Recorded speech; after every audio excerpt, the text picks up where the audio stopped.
Salut à tous, bienvenue dans le Nord, dans le Danemark, où on essaye une voiture un petit peu spéciale aujourd'hui. On essaye le Volkswagen ID. Buzz.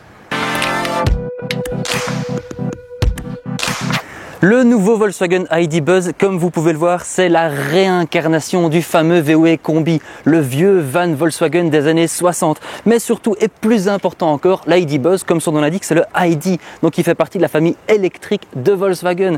Il est basé sur la toute nouvelle plateforme MEB et ça a permis aux designers de pouvoir jouer avec les formes, jouer avec les proportions.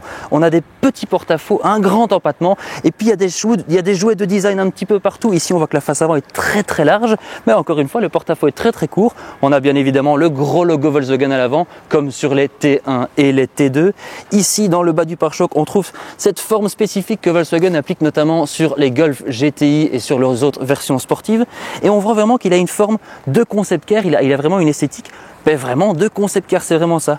Et c'est surtout, encore une fois, agrémenté par sa peinture bicolore. Si on passe sur les flancs, là on se rend compte que c'est un véhicule qui est assez grand. Il fait 4,70 m de long. Et 4,70 m de long, c'est 20 cm de moins que le gros transporteur T6. On note des grandes jambes, des formes assez plates et toujours cette ligne de séparation entre les deux. Et c'est là qu'on remarque vraiment qu'il y a des petits porte-à-faux et un grand empattement. C'est vraiment un véhicule qui a l'air vraiment musclé. Et d'ailleurs, dans le fond, vous voyez peut-être certainement qu'il y a aussi une version cargo qui est la version utilitaire. Elle a aussi exactement les mêmes formes et surtout le même design, mais aussi pas de vitre à l'arrière parce que c'est la version cargo. Au final, la partie qui est peut-être la plus conventionnelle, c'est peut-être la partie arrière. Et encore, parce qu'on remarque que sur le montant C, eh bien, il y a ces petites aérations qui ne sont pas du tout des aérations parce que c'est complètement plein, mais ça rappelle les entrées d'air, encore une fois, des T1 et des T2 qui avaient leur moteur à l'arrière. On a ici une grosse trappe de chargement qui est bien placée et qui d'ailleurs peut s'ouvrir quand la porte coulissante est ouverte. C'est bien pensé, c'est de l'allemand. Et à l'arrière, évidemment, on retrouve la forme qui pourrait être plus ou moins confondue avec le nouveau Multivan. On a une barre de lumière horizontale, un gros logo VW et heureusement, pour pas qu'on oublie, il est marqué ID. Buzz. Dans l'habitacle, c'est là qu'on commence à reconnaître les similitudes avec les modèles Volkswagen ID actuels. On retrouve cette espèce d'ensemble spécifique, chut, madame, il faut se taire, cette espèce d'ensemble spécifique au Volkswagen avec les touches tactiles qui, on n'est pas très fan, mais on retrouve surtout ce volant assez sympa avec l'instrumentation qui est accrochée au volant. Donc si on bouge et qu'on recule, l'instrumentation vient avec. Mais au final, ça a beau ressembler aux autres produits ID, eh bien ça a plus de personnalité parce qu'on se rend compte que les produits ID avant, ils sont un petit peu produits blancs.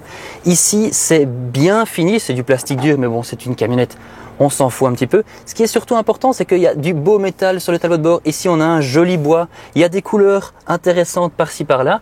C'est bien pensé et surtout, encore une fois, très Volkswagen et très van spirituel, on va dire, du multivan.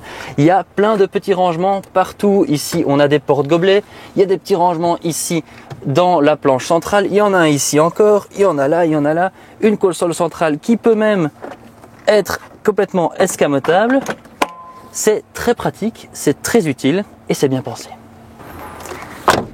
Et à l'arrière, on retrouve une banquette normale et surtout des portes électriques parce que c'est tellement compliqué de pousser une porte normale, mais on se rend compte que surtout il y a de la place et on se rend compte aussi que les ingénieurs ont pris avantage de cette plateforme avec la batterie dans le plancher parce qu'on a un sol tout à fait plat et une habitabilité assez exemplaire. En plus d'être très long, il est surtout très large, il fait presque 2 mètres de large. Donc ça permet de faire en sorte que la place centrale soit quand même assez habitable.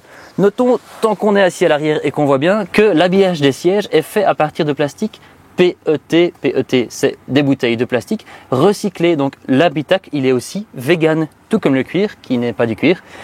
C'est du faux, donc c'est vegan. Allez, passons voir le coffre. Et enfin, on arrive à la partie la plus importante des grandes voitures, c'est le coffre. Et ici, il est vraiment impressionnant. En capacité totale, l'ID. Buzz, il a 1126 litres de capacité de chargement. C'est juste énorme. Et comme vous pouvez le voir, c'est carrément une caverne. Mais vous notez aussi qu'il y a quelque chose un petit peu étrange à l'intérieur. Ça, c'est un second plancher qui est fixe. Ce second plancher, en fait, il n'est pas là pour rien, il est là pour faire en sorte que quand on rabat la banquette, on a un plancher entièrement plat.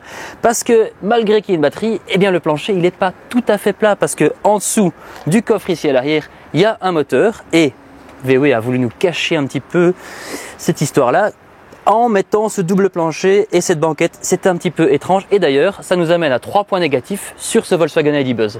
Malgré qu'il fasse la taille du multivan, eh bien l'ID Buzz il n'a pas la même modularité. Vous voyez, le multivan il a ses sièges indépendants, il a les rails qui bougent, etc. etc. Et bien ici c'est simplement comme une voiture normale avec un rabattage 40-60 et certes elle a beau être sur rails coulissants, eh bien on peut même pas retirer la banquette.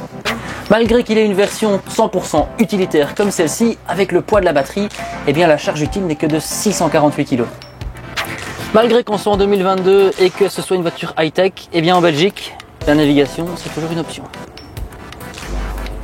Heureusement, le VW ID Buzz a bien d'autres qualités. En voici 3 points positifs. L'un des points positifs majeurs de cet ID Buzz, c'est son design. Juste, allez, regardez-le, il est adorable. Vu qu'il est grand, il y a plein de place à l'intérieur. Tout rabattu comme ça, il y a jusqu'à 2123 litres d'espace de chargement. C'est gigantesque.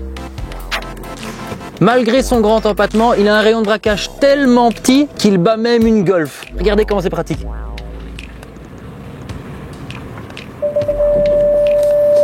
Alors pour l'instant, on vous a surtout parlé du design et du côté pratique, mais on n'a pas du tout encore parlé du côté technique. Et pourtant, c'est très très simple parce que pour l'instant, il y a une batterie et un moteur. C'est tout.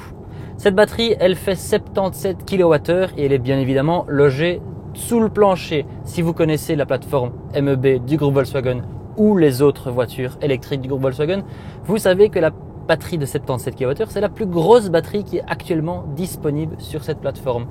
Sauf que ici, grosse voiture dit grosse batterie et il y aura peut-être plus tard une plus grande batterie, mais rien de certain encore. Cette batterie, elle alimente en énergie un moteur électrique de 204 chevaux et 310 Nm de couple qui est placé, comme sur toutes les électriques de Volkswagen, sur le train arrière. Au total, elle devrait lui fournir assez d'énergie pour qu'elle ait une autonomie de plus ou moins 400-428 km en fonction de la consommation et en fonction du style de conduite. Alors sur la route, cet ID Buzz, eh bien, il nous convainc par son côté électrique et par son confort. Si vous aviez déjà pris en main une ID4 ou une ID3, eh bien, il va paraître un petit peu plus pâteau, un petit peu plus lourd surtout parce qu'il fait 2,5 tonnes. Mais bon, ça va très bien avec son caractère de véhicule familial, de grosse voiture. On préfère un truc plutôt confortable et très souple comme c'est le cas ici, plutôt qu'une sportive, ça n'a aucun sens. Ce qu'on aime surtout, c'est grâce à cette plateforme, à ces tout petits porte-à-faux, à ces vitres très très grandes et à son rayon de braquage très petit, en ville, c'est une aisance à garer, c'est une aisance à parquer parce que ici, pour moi, le bout du pare-brise, eh bien, je sais que c'est le bout du pare-choc et je sais qu'à l'arrière, le haillon, eh bien, c'est le pare-choc, donc c'est ultra facile de s'incruster ou de se garer. Bon, suivre un camion, je t'avoue que ça me pète un peu les couilles, quoi, légèrement. Et d'ailleurs, tant qu'à parler de plateforme MEB, il a tant les avantages de la plateforme électrique, mais il a aussi les désavantages des électriques de Volkswagen, c'est-à-dire l'ergonomie qui est franchement un petit peu à chier. Mais on s'y habitue, si on peut un jour vraiment s'habituer à des commandes tactiles, haptiques sur le volant, tactiles, haptiques ici. Pour vous dire, avant de faire cette vidéo, j'ai essayé de faire taire la navigation, ça m'a pris un quart d'heure. Le truc c'est qu'il a beau être très très grand, avec beaucoup de visibilité, etc. La visibilité 3/4 avant, elle n'est pas fabuleuse, surtout du côté conducteur, parce qu'on a un double montant A et comme le multivan, cet ID Buzz, il souffre aussi de cette visibilité. En fait, le montant est très très large et dans un rond-point, vu qu'on est assis assez haut, on peut très vite avoir la vision bloquée de ce qui arrive de notre gauche. Alors, côté consommation, là, c'est la bonne nouvelle parce que je vous avoue que les dernières électriques du groupe Volkswagen que j'ai prises en main, elles avaient tendance à tuter. Ici, il faut dire quand même qu'on est à Copenhague, c'est 50 et 90 sur les routes, donc c'est pas folichon non plus. Et il fait 22 degrés, c'est la situation presque idéale pour les électriques. Et la preuve que ça fonctionne parce qu'on a déjà fait 83 km, et bien notre consommation moyenne, elle est de 18,4 kWh, ce qui est près de 2 kWh en dessous de ce que Volkswagen annonce. Ici, en ayant déjà fait 83 km, il nous reste 350 km d'autonomie, ce qui nous fait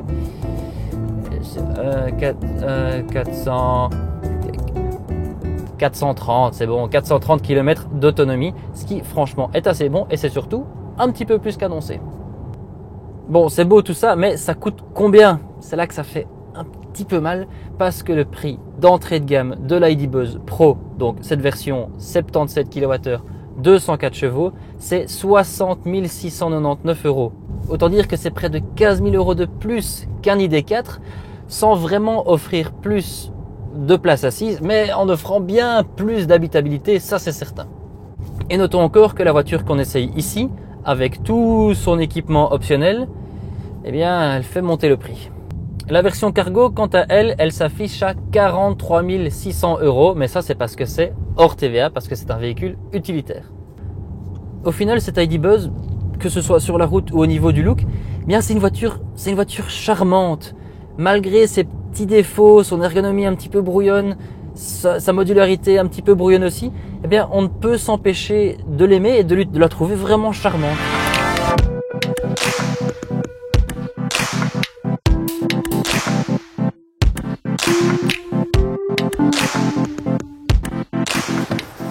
Au final, qu'est-ce qu'on pense de ce Volkswagen ID Buzz? Eh bien, le design, on adore. La conduite électrique est aussi très bien et très souple. Et au final, le seul petit point noir, eh bien, c'est la modularité à l'intérieur qui aurait pu être un petit peu meilleure. Mais on en demande vraiment beaucoup et surtout que VW a une solution pour ça parce que bientôt il y aura une version avec un empattement plus long et aussi une version avec cette place. Voilà la solution. Encore une fois, merci d'avoir regardé cette vidéo et n'oubliez pas de laisser un petit commentaire, mettre un like et pourquoi pas vous abonner à la chaîne. À la prochaine.